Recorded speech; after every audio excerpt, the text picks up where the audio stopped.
जय हिंद। हम लोग देख रहे थे 10th क्लास चैप्टर नंबर 3 जिसका नाम था परिवहन। और इसमें हम लोग ये था कहा कि लेसन थी पार्ट 6 तक पढ़ चुके थे।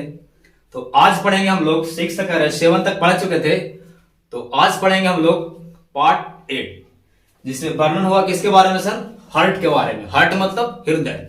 और इसके बारे में हम क्या करेंगे, आज वर्णन करेंगे। तो आपको वीडियो को स्किप नहीं करना है, यानी बढ़ाना नहीं है, इसको बारीकी से आपको समझने की कोशिश करना है। तो आज क्या पढ़ना है? हार्ट। हार्ट को हम नहीं बोलते हैं अपन भाषा में जो बोलता है दिल, तो वो दिल वाला नहीं पढ़ना। वो जो दिल है वो है जो जूता चप्पल खाए वाला दिल है। समझ पा रहे हैं बात को? ये जो पढ़ेंगे ना, ये हार्ट जो हमारे शरीर में पाया जाता है उसके बारे में आज पढ़ेंगे। तो देखिए, सबसे पहले पढ़ना है कि जो हार्ट करता क्या है बॉडी में। तो हृदय जो है हमारा बॉडी में ब्लड को पंप करने के काम करता है। पंप मतलब क्या होता है सर? पंप के मतलब ब्लड को शरीर में भेजता है, यानी मेरी सा काम है शरीर में ब्लड को भेजने का काम। ठीक है, तो चलिए सबसे पहले हम चलते हैं मछली के बारे में, देखते हैं कि मछली में कितने चैम्बर होते हैं, कितने हृदय बेस्म होते हैं। तो देखिए मछली, इसको समझने के लिए हम ऐसा फिगर आपको पा रहे हैं। यहां पर देख पा रहे हैं कि इसको दो पार्ट में बांट रहे हैं। ऊपर वाला को हम बोलते हैं अलिंद, जिसे इंग्लिश से बोलते हैं एट्रियम। ऊपर वाला को क्या बोलते हैं? अलिंद, जिसे इंग्लिश से बोलते हैं एट्रियम। और नीचे वाला को बोलते हैं निलय, जिसे इंग्लिश से बोलते हैं वेंट्रिकल। समझ पाए? तो अगर सवाल करें कि मछली में कितने बेस्म होते हैं, चाहे चेम्बर होते हैं, और उसमें कि बेस्म को 3 नाम से पुकारा जाता है। पहला कोष्टक, दूसरा बोलेगा बेस, और इंग्लिश में कभी कभी इसे चेम्बर कहे। तो आपसे अगर सवाल आए कि मछली के हृदय में कितने चैम्बर पाए जाते हैं, चाहे कितने कोष्ठ पाए जाते हैं, चाहे कितने बेस्म पाए जाते हैं, आपको आंसर बहुत बारीकी से देना है। 2, यानी एक पाया जाता है अलिंद और एक पाया जाता है निलय। अलिंद को इंग्लिश से बोल रहे हैं एट्रियम और निलय को इंग्लिश से बोल रहे हैं वेंट्रिकल्स। ठीक है, यहां से हम समझ चुके कि अगर एग्जाम में छपे कि मछली के हृदय में कितने बेस, 2, एक अलिंद एक निलय। यहां तक क्लियर है आपका? अगला देखिए, उभयचर या सरीसृप। उभयचर क्या होता है और सरीसृप क्या होता है? उभयचर जंतु चाहे उभयचर जो हम उसको कहते हैं जो जमीन पर भी रहता है, यानी कि वो जमीन पर ही वास करता है और जल में ही वास करता है, उसको बोलते हैं उभयचर। जैसे मेढक, मगरमच्छ। सरीसृप किसको कहते हैं सर? सरीसृप मतलब जो सड़क के चलता है, रगड़ के चलता है जमीन में, उसको बोलते हैं सरीसृप। ठीक है, इसमें आप देख पा रहे हैं कि इसमें जो सरीसृप चाहे उभयचर जीव है उसमें जो है कोष्ठकों की संख्या होती है टोटल 3। 2 होता है जो देखिए ऊपर वाला जो हम पा रहे हैं, इसको समझने के लिए हमें डिजाइन किया है। इसका मतलब है कि इसका हृदय ऐसा होता है। ठीक है, तो उभयचर या सरीसृप में टोटल कोष्ठकों की संख्या कितनी होती है? 3। 2 होता है अलिंद और 1 होता है निलय। ऊपर वाला को बोलते हैं क्या चीज सर? अलिंद ना। हाँ, ऊपर वाला को अलिंद बोलना और नीचे वाला को निलय बोलना। तो यहां देख पा रहे हैं आप कि उभयचर चाहे सरीसृप जो है ऊपर देखिए 2 गया और यहां देखिए एक है। तो यहां से हम समझे बाबू कि उभयचर चाहे सरीसृप पे 2 अलिंद और 1 निलय पाए जाते हैं। तो अगर सवाल है उभयचर कहते हैं किसको, आपको बोले वैसा जीव जंतु जो पानी में रहता और जमीन पर भी रहता उसको उभयचर कहते हैं, जैसे मेढक, मगरमच्छ, ये सब। लेकिन मगरमच्छ अपवाद है, यानी उभयचर है फिर भी इसमें होता है बेस्मों की संख्या टोटल 4। ये जहां नीचे लिखे पहले यहां तक समझिए। तो यहां अगर आपसे पूछे कि मेढक में कितने बेस्म पाए जाते हैं, आंसर देना है 3। सांप में कितने पाए जाते हैं सर? इसको भी बेस्म होता है 4, सॉरी 3। और छिपकली में अगर पूछा आपसे कि छिपकली में कोष्ठकों की संख्या कितनी होते हैं, आंसर देना है आपको 3। यहां देखिए अपवाद लिखे, मगरमच्छ और घड़ियाल। मगरमच्छ और घड़ियाल जो है यह सरीसृप है और उभयचर है, फिर भी इसमें चैम्बर की संख्या होती है टोटल 4। मगरमच्छ और घड़ियाल जो है यहां देखिए लिखे हैं कि मगरमच्छ तथा घड़ियाल सरीसृप है, यानी सड़क के चलता है, फिर भी इसमें 4 चैम्बर पाया जाता है। ये मत दिमाग लगा दीजिए कि जो मगरमच्छ जो है तो सड़क के चलता ना रगड़ के, तो इसमें तो अभी बताया आपकी जो सड़क के चलता है यानी सरीसृप होता है उसमें चैम्बर की संख्या 3। लेकिन ये अपवाद है, अपवाद मतलब होना चाहिए था 3, बट इसमें चैम्बर की संख्या होते हैं 4। यहां से समझे कि सरीसृप और उभयचर जीव में कोष्ठकों की संख्या 3। तो कोष्ठक मेढक का पूछे था आंसर करना कितना? 3। सांप के पूछेगा था सर 3 मारना आंसर, और छिपकली के पूछेगा था इसको में 3, लेकिन मगरमच्छ सरीसृप है, घड़ियाल सरीसृप है, फिर भी इसमें कोष्ठकों की संख्या 4 पाए जाते हैं। यानी होना चाहिए था 3, बट 4 पाए जाते हैं। अब आइए देखिए हमने के पढ़ा स्तनधारी। यहां से आपको बार बार डिटेल से पढ़ना है, जो 10th क्लास में बार बार 5 नंबर के आता है कि हृदय का सचित्र वर्णन करे, और इसको बहुत बारीकी से लिखना पड़ता हो अपने शब्द में। जब तक इसको नहीं समझिएगा आप इसको नहीं लिख पाइएगा। तो देखिए सबसे पहले समझना क्या चाहिए बाबू, स्तनधारी चाहे पक्षी, स्तनधारी की बात करें चाहे पक्षी की बात करें, ऐसा स्तनधारी क्या होता है? स्तनधारी उसको बोलते हैं जो जीव अपने बच्चों को दूध पिलाता है। इसको ठेठ हिंदी में समझे तो जिस जीव में स्तन पाए जाते हैं, चेस्ट ब्रेस्ट पाए जाते हैं, उसको हम बोलते हैं स्तन। तो पुरुष, गाय, भैंस, जितने भी जीव जंतु है सब यह स्तनधारी के किस्म बच्चे को दूध पिलाता है, इसमें स्तन पाए जाते हैं। फिर पूछिएगा सर पुरुष में तो स्तन नहीं पाया जाता है, पुरुष जो है बच्चे को दूध नहीं पिलाता है। अरे भाई वो दूध नहीं पिलाता है, बट इसमें स्तन पाए जाते हैं, क्योंकि इसका स्तन जो है स्त्रियों में जो है स्तन के साथ साथ उसके बॉडी में स्तन ग्रंथि रहता है, इसके लिए उसका स्तन विकास करता है।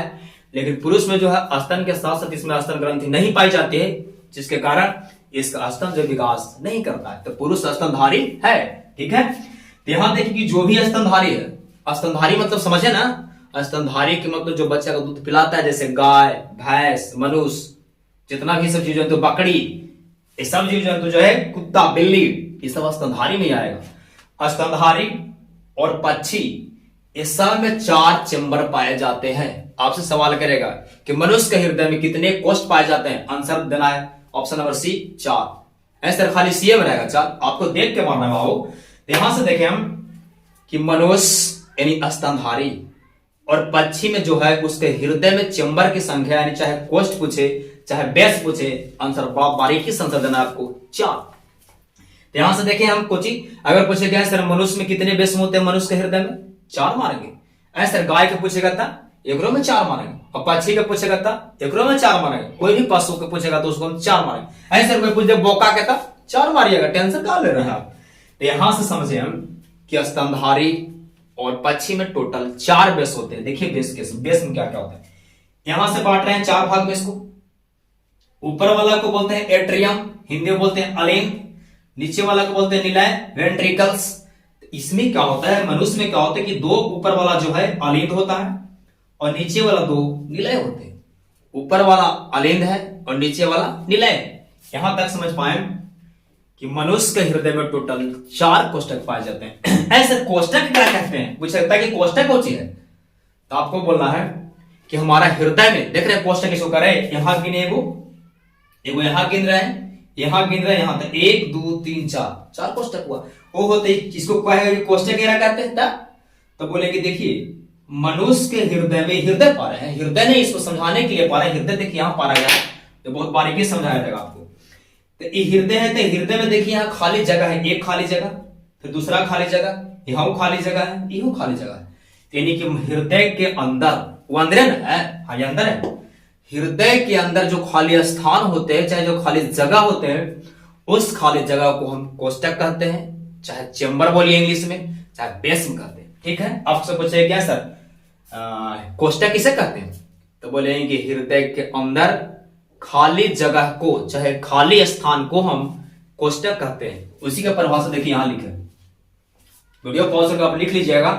पूछे कि हृदय कोष्ठक माने हृदय में जो कोष्ठ होता है उसको किसको कहते हैं कोष्ठ, तो लिखे कि हृदय के अंदर खाली स्थान को कोष्ठक कहते हैं। समझ पाए, हृदय के अंदर जो खाली जगह है उस खाली जगह को हम बोलते हैं कोष्ठक। आपसे पूछे कि ये कोष्ठक कौन कौन नाम से जान रहे हैं, तो कोष्ठक को बोलते हैं कोष्ठक, ढेर बोलेगा बेस, ढेर बोलता है चेंबर। आपको याद रखना तीनों कोष्ठक बोलेगा। फिर भी आंसर मनुष्य पूछे कि मनुष्य के हृदय में कितने कोष्ठक, आंसर 4 मारी। पूछे कि मनुष्य के हृदय में कितने बेस, आंसर 4। अगर इंग्लिश से पूछेगा कैसे कि मनुष्य के हृदय में कितने चेंबर पाए जाते हैं, आंसर टिक करना है 4। उसी को लिख दे यहां कि कोष्ठक या बेस या चेंबर के नाम से जाना जाता है। मतलब थोड़ा सेंटेंस खराब लिखा गया, देख लीजिए आप, मेंटेन कर लीजिएगा। यानी कोष्ठक को बेस भी कहते हैं और चेंबर भी कहते हैं। मतलब कोष्ठक को कोष्ठक बोलते हैं, ढेर बेस बोलता है, ढेर चेंबर बोलता है। यहां तक समझ पाए। अब देखिए लिखे हैं कि अलिंद किसे कहते हैं और निलय किसे कहते हैं। तो आप समझे एट्रियम क्या है, हृदय के जो ऊपरी खाली स्थान है उसको हम अलिंद बोल रहे हैं, और हृदय के जो नीचे खाली स्थान है उसको हम निलय बोलते हैं। ठीक है, तो पूछ रहा है कि अलिंद किसे कहते हैं। तो आपको समझना है कि यह हृदय का ऊपरी भाग है। अलिंद कहने सर हृदय के ऊपरी भाग ना, तो पूछेगा अलिंद क्या है, तो लिखेंगे हृदय के ऊपरी भाग एवं यह रक्त को ग्रहण करता है। यहां समझिए कि ये अलिंद कहते हैं किसको, तो हृदय के ऊपरी भाग को हम अलिंद कहते हैं। ध्यान दीजिए, यहां हृदय था, मान लिया कि हृदय मान लिया, तो जो ऊपरी भाग है ना इसको हम अलिंद क्या है और निलय क्या है। तो आप देख रहे थे कि जो हमारा जो हार्ट है, हार्ट का जो ऊपरी हिस्सा है और उस ऊपरी हिस्सा को हम अलिंद बोलते हैं। तो यहां से आप देख रहे थे कि मनुष्य के हृदय में 4 चैम्बर है, यानी 4 कोष्ठक है। तो हृदय के जो ऊपरी चैम्बर है इसी को हम अलिंद बोलते हैं, और जो हृदय के जो निचला हिस्सा है, इस जो खाली निचला मतलब जो नीचे खाली स्थान है उस खाली स्थान को हम निलय बोलते हैं, यानी वेंट्रिकल बोलते हैं, और ऊपर वाला को हम क्या बोलते हैं, अलिंद बोलते हैं। यहां समझिए, यहां तक देख लिया अलिंद। तो पूछेगा अलिंद क्या है, तो अलिंद जो है हृदय का ऊपरी भाग है, ऊपरी हिस्सा है, और निलय क्या है, हृदय का निचला भाग चाहे निचला हिस्सा को हम निलय बोलते हैं। ठीक है, देखिए निलय क्या करता है, अलिंद क्या करता है, तो उसको बारीक से समझते। देखिए इस डायग्राम में आप समझिए, इसके पिछले वीडियो में आप देखे थे क्या, धमनी किसे कहते हो, सिरा किसे कहते हैं। धमनी क्या है, पिछली वीडियो अगर नहीं देखे हो तो पार्ट 7 देख लीजिएगा, उसमें पढ़े थे आपकी धमनी क्या है और सिरा क्या है। धमनी क्या कर रहा था, धमनी में क्या हो रहा था कि जो वेसल्स है, ब्लड वेसल्स है, नस है, तो धमनी में शुद्ध ब्लड जाता है और सिरा में अशुद्ध ब्लड जाता है। अगर एक है पढ़े थे कि फुफ्फुस धमनी, फुफ्फुस धमनी अगर बोलेगा धमनी में शुद्ध खून लेकिन सिरा में अशुद्ध, लेकिन अगर बोले फुफ्फुस धमनी, जैसा ही लगा देगा फुफ्फुस तो उल्टा काम कर लगता था, फुफ्फुस धमनी, अब धमनी में जाता था शुद्ध ब्लड, लेकिन बोलेगा फुफ्फुस धमनी तो जाएगा अशुद्ध ब्लड। ये अपवाद है, सिरा में जा रहा था क्या ब्लड अशुद्ध है, लेकिन कहेगा फुफ्फुस सिरा, इसमें जा जाएगा शुद्ध। तो वहां तक आप देख लिए थे। यहां देखिए निलय क्या था, यहां समझे कि जो हार्ट का ऊपरी हिस्सा को हम अलिंद यानी एट्रियम, और हृदय के निचला हिस्सा को बोलते हैं निलय यानी वेंट्रिकल। यहां तक देखिए अलिंद क्या कौन है, ये जो खाली स्थान आप दिखाई दे रहा है आपको, इस खाली जगह को हम बोलते हैं अलिंद। तो देखिए ए एक अलिंद है और एक भी अलिंद है, तो एक और एक 2। यहां देखिए एक निलय ए है, खाली स्थान है, निलय है, और ए भी निलय है। ठीक है, यहां तक होता है क्या, देखिए हृदय के जो ऊपरी हिस्सा है उसको हम अलिंद और हृदय के निचले हिस्सा को हम निलय। याद कैसे रहेगा सर, देखिए नी से नीचे, नी से नीचे, तो हृदय के जो नीचे वाला है तो नी से नीचे और नी से निलय, ऊपरी हिस्सा बचा खाली अलिंद। अब देखिए अलिंद क्या कर रहा था कि जो ऊपरी भाग को अलिंद कहते हैं। देखिए अलिंद में होता क्या है कि जो अलिंद दोनों है जो ब्लड को ग्रहण करता है, ब्लड को क्या करता है, ग्रहण करता है। ग्रहण मतलब सर ब्लड को लेता है, चाहे तो पूरे शरीर से ब्लड आवे चाहे तो फेफड़ा से ब्लड आवे, यानी अलिंद का काम है ब्लड को रिसीव करना, यानी ब्लड को ग्रहण करना। किसका काम है, अलिंद का। आपको सवाल करेगा कि अलिंद जो है ब्लड को ग्रहण करता है कि ब्लड को पंप करता है, मतलब भेजता है। तो आंसर टिक करना है कि अलिंद ब्लड को ग्रहण करता है। लेकिन निलय क्या करता है सर, निलय देखें कि हृदय के दोनों निचला हिस्सा है, हृदय का जो निचला हिस्सा उसको निलय बोल रहे हैं, और ये दोनों क्या करता है कि ब्लड को पंप करता है, मतलब ब्लड को भेजने का काम करता है। ठीक है, यहां तक देख पाए, इसको थोड़ा सा देख लेते हैं बारीकी से, शॉर्ट रिवीजन शॉर्ट। इसके बाद हम अगले वीडियो में क्या करें कि इसको पूरा डिटेल्स, क्योंकि मैट्रिक में आता है कि जो हृदय का सचित्र वर्णन करो उसको अपने लैंग्वेज में लिखना है, क्योंकि जब तक इसको अपने लैंग्वेज में नहीं समझिएगा तब तक बच्चों इसको नहीं लिख पाएगा। तो मेरे प्यारे बच्चों, इसको जो हम बता रहे हैं इसको आप बारीकी से सुनने, देखने और समझने की कोशिश करें। देखिए यहां देखिए कि ये अलिंद है, ये निलय है, सॉरी ये दोनों अलिंद है और ये दोनों निलय है। जो फिगर है, जो फिगर ऐसे पा रहा है, तो इधर वाला को बोलते हैं हम दायां अलिंद, इधर वाला को बोलेंगे बायां अलिंद। ये दोनों नीचे निलय है, ये वाला होगा बच्चों दायां अलिंद, ऐसे दायां निलय, और ये होगा बायां निलय। दायां अलिंद दायां निलय, दायां अलिंद दायां निलय, बायां अलिंद बायां निलय। ठीक है, पिछली वीडियो में आपका देखा धमनी और सिरा। तो सिरा क्या करता है, देखिए यहां लगा ले, पक्ष महाशिरा और यहां अग्र महाशिरा। इस शिरा क्या करता है कि पूरे शरीर से अशुद्ध ब्लड को, अशुद्ध ब्लड किसको कहते हैं? वैसा ब्लड जिसमें ऑक्सीजन की मात्रा नहीं होती है, यानी CO2 की मात्रा रहती है। जिस ब्लड में ऑक्सीजन घोला नहीं है उस ब्लड को हम अशुद्ध ब्लड कहते हैं। ठीक है, यहां से देख पाए हम कि अशुद्ध ब्लड को जो शिरा है वो पूरे शरीर से ग्रहण करके क्या करता है कि दायां आलिंद में लाता है। शिरा में जो जाता है अशुद्ध ब्लड और धमनी में शुद्ध ब्लड। देखिए आप, हमारा हृदय जो है 4 बेसमें, हमारा हृदय में 4 बेसमें लगे हुए, तो यहां पर देख पा रहे हैं आप कि यहां पर एक अग्र महाशिरा यहां लगा है और एक पक्ष महाशिरा यहां लगा है। महाशिरा मतलब शिरा में सबसे महान शिरा। ये दोनों शिरा का करता है कि पूरे ब्लड से अशुद्ध, यानी पूरे शरीर से अशुद्ध ब्लड को यहां दायां आलिंद में लाने का काम करता है। यानी कि शिरा जो है पूरे शरीर से अशुद्ध ब्लड को दायां आलिंद में ले लाता है। जब यहां ब्लड आ जाती है तो यहां आने के बाद देखिए यहां पर लगा है एक त्रिदली कपाट। कपाट में तो जिस प्रकार चापाकल में एक बॉकेट लगा रहता है उसी प्रकार एक बॉकेट लगा रहता है। ये करता है क्या है कि ब्लड को यहां से नीचे आने देता है, मतलब दायां आलिंद से अशुद्ध ब्लड को दायां निलय में आने देती है। लेकिन फिर जब ये जो है यहां से फिर ब्लड इसमें वापस नहीं होने देता है, मैंने एकरा में से ब्लड इसमें आ जाएगी लेकिन फिर इसमें से ब्लड इसमें नहीं जाएगी। अब क्या होता है कि जैसे ही अशुद्ध ब्लड यहां से यहां आया तो फिर क्या होता है कि इसमें निलय में जो है शिथिलन होता है, मतलब जी पचकता है। तो पचकने के बाद क्या होता है कि इस नली के माध्यम से ये हमारे फेफड़ा तक पहुंचती है और जब ये अशुद्ध ब्लड फेफड़ा में पहुंच जाती है तो फेफड़ा के पास होता क्या है कि फेफड़ा जो है यहां से ले आके रखने रहता है कुछ O2 मतलब ऑक्सीजन।